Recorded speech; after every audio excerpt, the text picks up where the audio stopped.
Hi everyone, welcome to the CMO Chats. My name is Stefano Marrone and I'm a fractional CMO at Siebert Financial. Stefano, tell us a little bit about yourself and your role at Siebert Financial. As I mentioned, I'm a fractional CMO. It means that I take the CMO role and lead the marketing team at Siebert Financial, but I do that around 60% of my time. It's a pleasure to work in this flexible way, which means that I can bring my knowledge from my 18 years of professional experience to different brands, and Siebert is the main one that I do it with. Specifically, Siebert Financial is a brokerage and wealth management firm with offices all over the US. So I'm thrilled to be working for a brand that has a very rich heritage that we'll talk about in a minute, and that is so nationally present in the US. Tell us a little bit about yourself and how you got into marketing. So my experience has really started with this idea that I like to tell stories and I like to see our reaction in audiences. So to a degree, I think that every marketer is a passionate storyteller at heart, whether, then you have several layers to hide that aspect.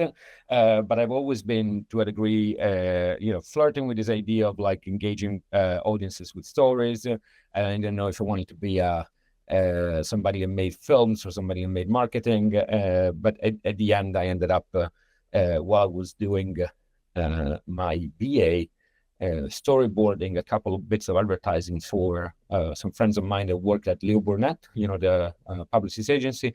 And that's how it started. That led me to enter a world that I never stopped engaging with, working at the crossing of creativity, technology, and the bottom line, because that matters for marketers, of course. What does Siebert Financial do? So Siebert Financial is as I mentioned, is a brokerage and wealth management firm. Offices all over the US, been around since 1967. Great heritage. It has been founded by the first woman to ever have a seat on Wall Street. So it's a legacy brand with something to say, as opposed to a lot of anonymous financial ones. What is your main marketing focus at the moment, Stefano? So at the moment, we went through a massive overall we did a big rebranding. The idea is that Siebert, as I mentioned, has been around for more than 55 years. And when you have that much of an heritage, you also have to ask yourself, how do we stay relevant, to today's people? And so really the work that we've been through is update the rebranding, create a whole new branding system to work with different segments of our clients. And that included updated social media presence, a massive update, complete redo of the website, changing the system to actually utilize a more flexible one. We're using Webflow now. And that effort, that rebranding effort, is part of a bigger effort that is connected to brand awareness. So the question is, what's the focus? It's really brand awareness. We're an historical brand that's been going for a long time. We want to make sure that people remember that and that they're aware of our presence. And the rebranding is the first step in that effort. How would you define success in marketing? That's a very good question. I think, one of my favorite quotes about marketing is like, we're here to make you rich and famous, right? So some people, some CMOs focus more on the rich part, some CMO focus more on the famous part, and of course, with notoriety comes also the fact that it helps the bottom line. So if you ask me, that's like in a nutshell the job that marketing has to do. Some people like to make it a little bit more articulated, if you want, but I think that that's ultimately, that's what we're here for, to make sure that you remember the brand, and that we're there to support what is effectively a sales activity and a business development activity. And whoever doesn't say that, I think should do a little bit of soul searching and be honest with themselves. What would you say is the biggest challenge that marketers face today? From a challenge point of view, I think that we have double-edged swords. We have opportunities that are also challenges. So I think on one side, there is the aftermath of COVID. That there's been something really big in terms of It has open opportunities like working with everybody, like remote teams and other different aspects, but it has also created some serious issues into the cohesion of those teams. And I think that really things have changed going from that point of view of nurturing a culture that existed only in, within your environment, however big or international it might be, to something that is instead different players that work in a very different way and have very different agendas on a personal level, and everybody needs to feel seen, understood, as a different set of priorities. So that kind of like remote work, distributed way of working has done wonders for us, but at the same time, it's challenging, especially when it's the first time that you engage with somebody. I think that this is one of the things that maybe it's not talked about. The problem is not per se the remote engagement. It's the first encounter and all the things that a digital experience doesn't necessarily give you. And there is space for human intuition that I don't think we give enough credit for. And the other one, I'm sure this is going to be trite and boring, is the AI aspect. And I'm going to call it a challenge and an opportunity for two reasons. I think that the opportunity is clear for everyone, we might want to talk about that more. But the point is really, I think, ways of organizations to deal with it, that is either embracing it too much or being completely pushing against it and with the risk of falling behind. So that's the point is, how do we make sure that what we do stays, especially in a regulated industry like finance, is safe from a legal and right ownership point of view, and B, still harnesses that incredible potential. We're actually taking steps inside Siebert in order to do that, working very actively with procurement to basically make sure that all the documents that we are training our AI models on are actually clear and useful, and then basically having this back and forth to make sure that all the content from a copy and accuracy point of view is actually worksome, but it also makes sure that we can streamline our side of production. I think that for images, there is another big conversation, images and video, that really we don't talk about enough. And, at the moment is a gray area and free for all, but I think that it will eventually become somewhat regulated, and we just have to look at the past when there are moments that are similar to this. If you think about like what happened to music at a certain point, when everybody could get access to it, and then it became regulated, and now you have your streaming services, Spotify, Prime Music, and so on and so forth, which eventually created a system to reward the people that were actually giving the content. I think that hasn't happened yet, but is bound to happen, and what's going to happen in between, all the legal battles and so on, is something that we're watching very closely. Let's talk about marketing's relationship with sales. Out of all marketing initiatives you're in charge of, which one has your sales department traditionally been more grateful or excited about? So that's a very good question. I think that maybe this is controversial, but I don't think it should be. We are there to serve the top of the funnel, right? So marketing effectively works in sales, and they are separated for any number of reasons, in different companies, and because the maybe function, the way in which they work is different from an organizational structure. But ultimately, you have your sales funnel where they're at the top to create those opportunities that are taken by salespeople. So effectively, I think that the most grateful thing is our work. There are two elements really. There is the work with the email marketing that we're doing, making sure that we profile our newsletters, giving availability so that it's giving tools, it's giving bullets for their weapons to hit their targets. That's the best way to think about it, and as many insights to the type of engagement that we have on it, so that they're quite grateful for, which is great. I would say that our initiatives around financial education, so what we have a content series called Wealth 101. It's great because, again, it gives them a tool to share, and effectively what you're doing is like giving content you're giving, information you're giving, knowledge to your clients, and that allows salespeople to arm themselves to give something before asking for something.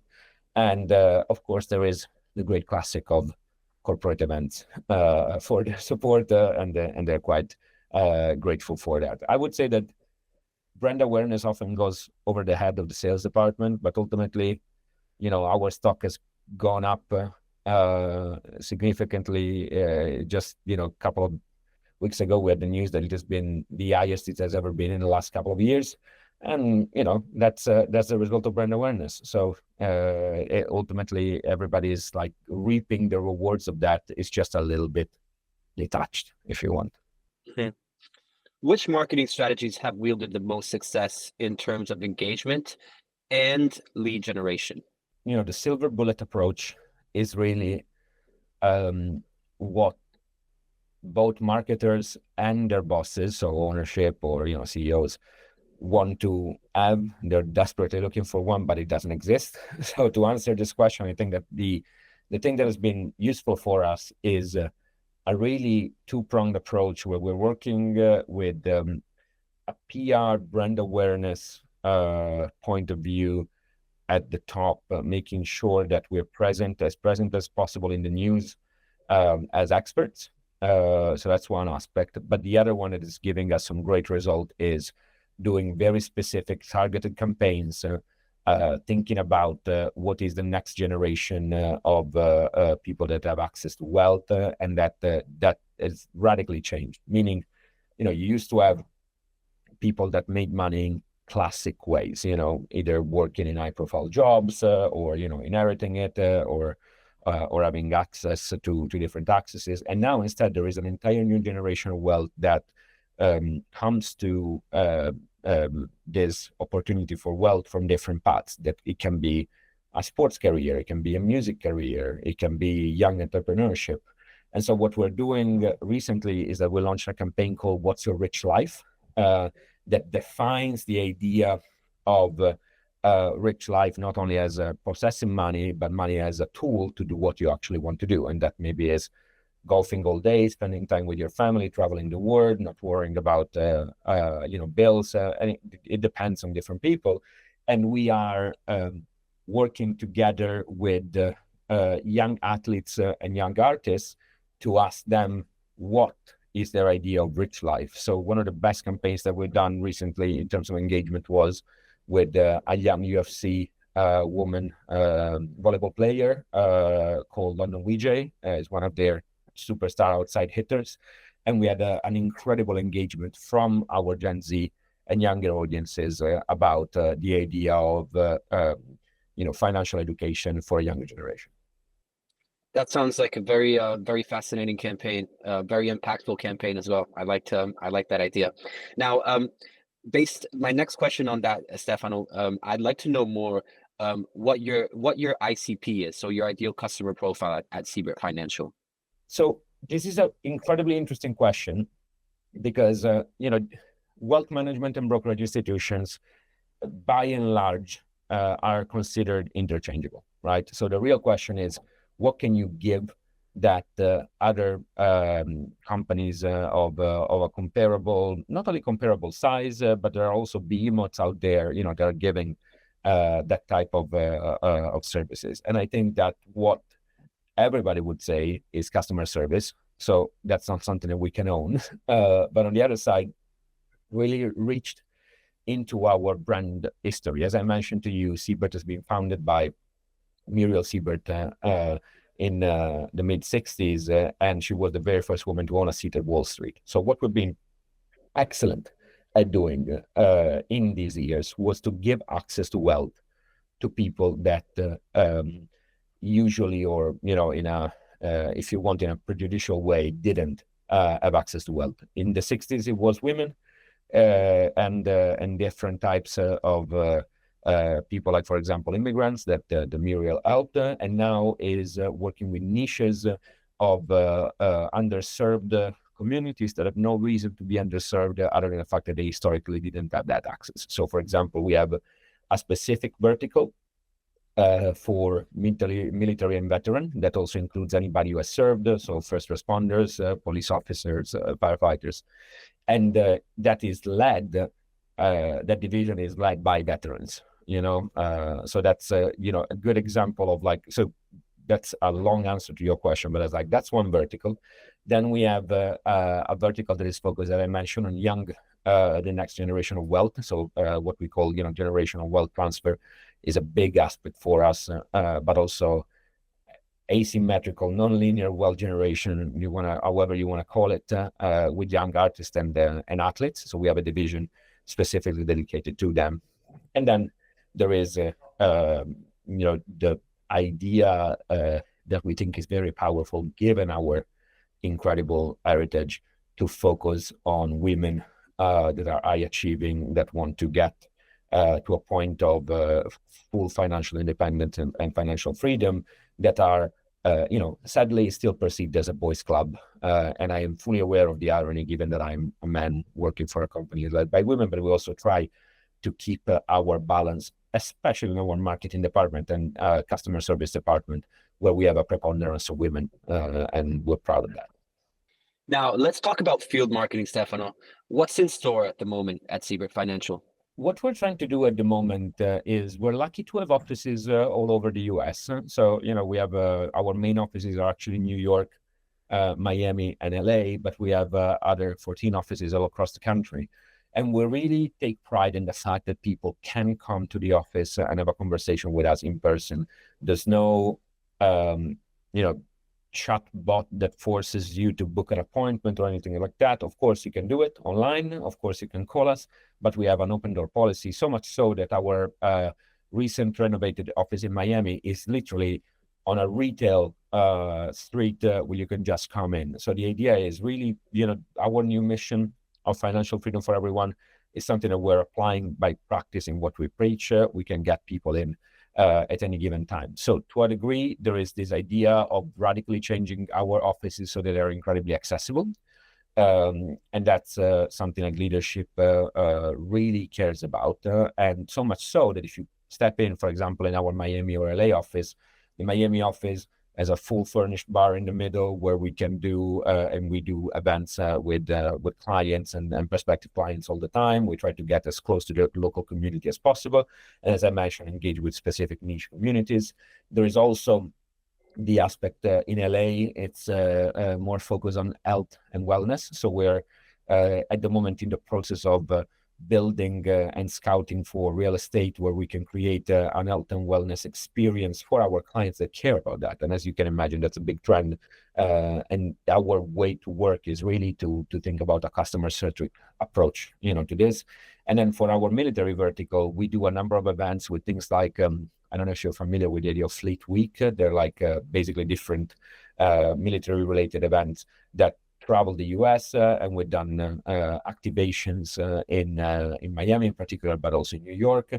And lastly, we've been very lucky that our founder has been heavily featured in a number of publications, including a recent book about the history of women in Wall Street. And so we're sponsoring events about roundtables with these legends of Wall Street, with the author of the book and Wall Street Journal article about our founder, to engage with a young audience in order to let them know the heritage of the brand. Sounds very engaging, indeed. And talking about events, Stefano, what's the most successful event or engagement piece that you hosted, and why?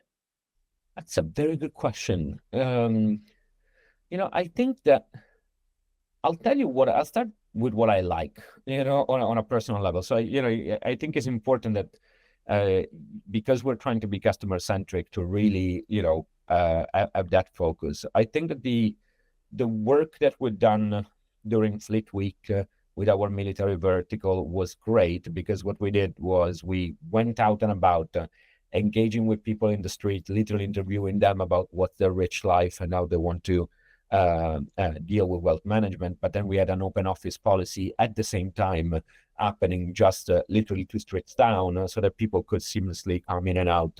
So that I think was one of our most successful and engaging type of events.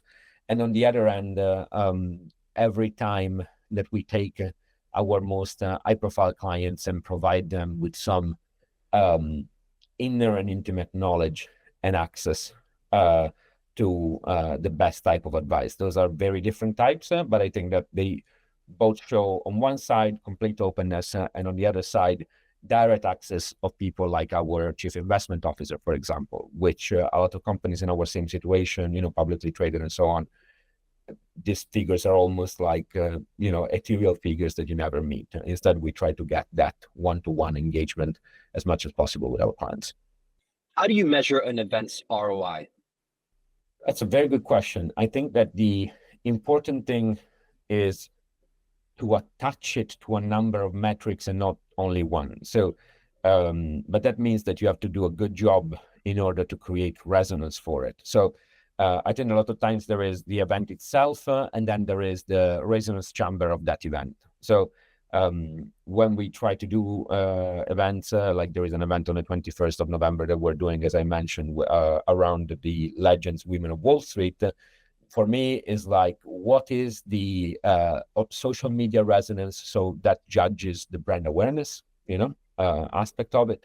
And on the other side, there is actually the aspect of how many people have we managed to engage and get in contact with. So at the end, you could consider them leads and engage contacts. But I also think that no event in isolation can be that silver bullet that we mentioned. So every time we see it as a series of initiatives and try to think about it as, okay, what's three levels? What's the brand awareness generated with the social media resonance, with the content that we put out? What is the PR effect, if any? What is the open like newsletter rate after and before the event, the people that we have targeted, which means that we're feeding top of the funnel, and then there is the final aspect of direct leads. I think that you need at least these 3 or 4 elements to judge the result, and everybody that wants a straight line out of an event, I think, is thinking about it in a far too naive way. Can you tell us what the most significant challenges you face are when hosting events?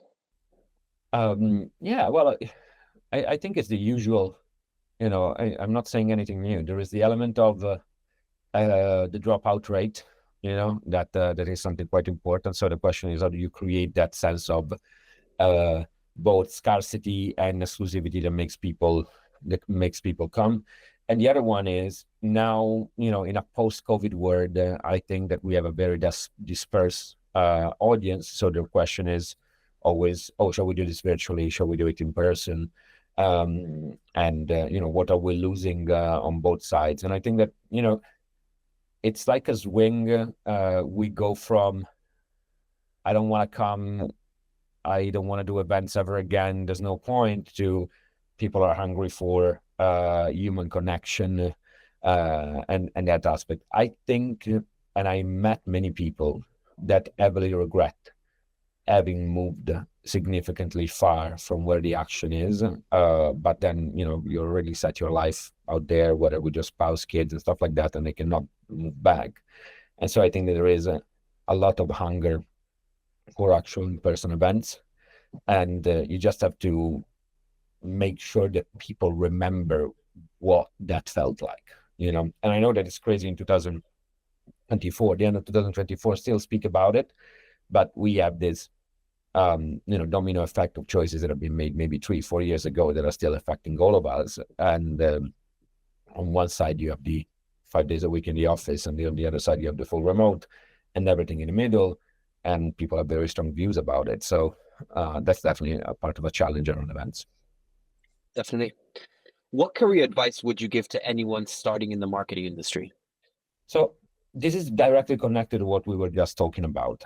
I would say that in my experience, I never had a job or an opportunity or met a great partner in a linear way, So hanging out virtually, but also in person, allowing yourself to be open to serendipity is the biggest advice that I would give, especially to people that are maybe frustrated by the experience of not getting the role they want or the type of company they want from job boards. There's not a single job in my life that I had because I applied to a public job board. It was always I had relationships. I demonstrated my value with the project, or we met as partners and then we became clients, or working for each other, or the other way around. I think that there is especially for marketing leadership roles, because our job is to connect. Underestimation of the importance of hanging out in a way without a purpose, just with curiosity and being open to learning, other than having like a super specific agenda for everything that happens. What's a piece of traditional leadership advice that you believe doesn't apply to modern CMOs? I think there are two. One that I hate, that I keep hearing, is if you build it, they will come. That's a load of crap. If you build it, but you don't build the channels to get to it, it's like having built a wonderful, amazing island in the middle of the Pacific Ocean. If you have no connecting flights, if you have no knowledge that it exists, it is as if you haven't built it at all. So if you build it, it will come. Is something that I hear in the boardroom a lot of times, and it's hopeful and naive. And I think that hopeful in business equals suicidal. So you have to be as realistic as possible, and you have to create as many opportunities to get to the amazing products that you build. And specifically at Siebert, I'm very lucky to have been working with an head of technology, which works on the trading products, that knows this and knows the importance of marketing. And the second one that has been going around for a while, and it's interesting to know you don't hear it as much, because I think it's going into crisis, is this: it's all about culture. It's all about the company culture. And the company culture is essentially important, but I think that all the wisdom that we have about company culture is either pre-COVID or COVID during the crisis, if you want. And instead, what you have now, with the mix of roles like mine, fractional roles, freelancers, influencer marketing, and different ways of working, the idea of culture and the idea of a single company culture is very anachronistic, is out of touch. And the question is, how can you create them and align all these selfish interests in a way that works for you and for your brand, and rather than almost have this again hopeful, dangerous word approach towards the fact that we will all march in the same direction just because we're part of the company. I think that what has happened is that now, by and large, most people's careers are heavily diversified. I don't want to say shattered, but certainly separated across different type of relationship and engagement. And you have to take that into account, which means that a cohesive culture is not possible. And in a way, you want to approach it from if you want to get a little bit philosophical, in a postmodern way, or even in a punk way, and make sure that everybody is at least somewhat looking at the same horizon together, but not because of some ethereal set of values that they couldn't care less about. What do you believe is the biggest opportunity for CMOs today that might not have been available in the past? So I have two, but they're both double-edged swords. Okay, so of course AI. I'm sure that 95% of the people that you ask about are gonna say AI, but the problem with AI, I think that is that people think that is gonna solve their creative problems. AI doesn't solve creative problems. AI makes it quicker if you have a great idea to iterate that idea and to create content related to that idea. But because it's derivative by definition, which is something that I seem to struggle to engage with when people are like, oh, this was given to me by, whatever GPT model. And I'm like, if it was given to you by a GPT model, it's derivative, period. Of course, people come up with derivative crap all the time. But when you, like, that nugget of randomness that allows real creative sparks is not something that can be generated by AI. So I think that what we have to understand is that we have this incredible tool that accelerates and magnifies things, but if you accelerate and magnify a third, it's still going to be a piece of crap. And I think that there is this like hovering with technology, the fact that if the nugget is bad, the result is not going to be great, you know? And that to a degree is also a comforting thing, that people that are truly creative, people that are truly insightful, people that truly have something to say have nothing to fear, you know? People that are derivative by nature, why are you in this field, I would say. And then the second opportunity that, again, is a double-edged sword is we have the opportunity to map the digital journey of our customers in an incredible way that we've never done before. But I think that the potential of the technology versus the actual ability to connect all the technological elements, APIs, and different systems is actually more challenging than it was, and it has somewhat taken down the attention from something that works very well, like PR or out of home. And my point is, just because it isn't perfectly measurable, it doesn't mean it's not effective. And I think that what has happened is that we have a culture that is really getting obsessed with measurability, if you want, which is all well and good, but it has also killed some very powerful marketing tools just because they cannot compare to the level of measurability of digital context. But the part of the digital context is that it's the noisiest thing out there. And sometimes, as you mentioned, we get great results from events.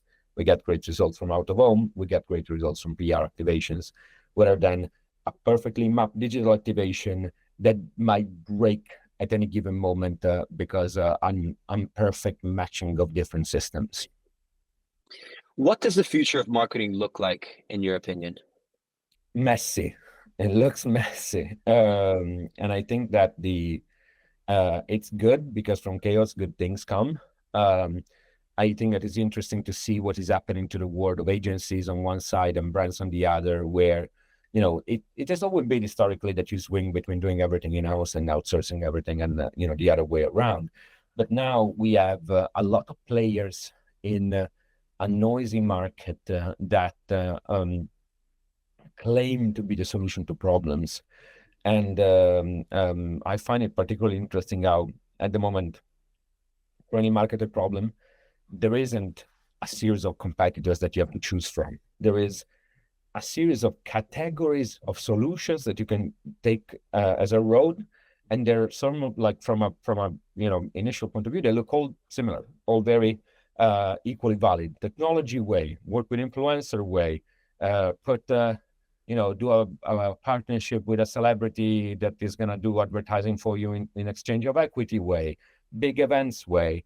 And I think that the challenge of marketer is to really try and understand what's a shiny object and what is instead something that you have to really look and try to engage. And the only way to do that is to do a very serious investigation on your audience and what they actually do, and try to not be only data driven, but have a mix of trust in the future and experimental approach, but always very steeped in the fact of who's your audience. But still murky and messy. Now, my last question for this interview, Stefano, is going to be, how would you describe the role of the CMO in one word, and why?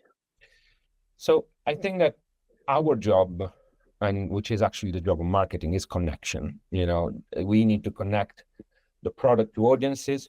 We need to connect with audiences, and we need to connect internally with leadership to make sure that our efforts in order to create that connection is very clear. So at the end of the day, I think that if a CMO is not a connector at heart, is not somebody that enjoys creating those networks and those connections, then they're not going to be successful.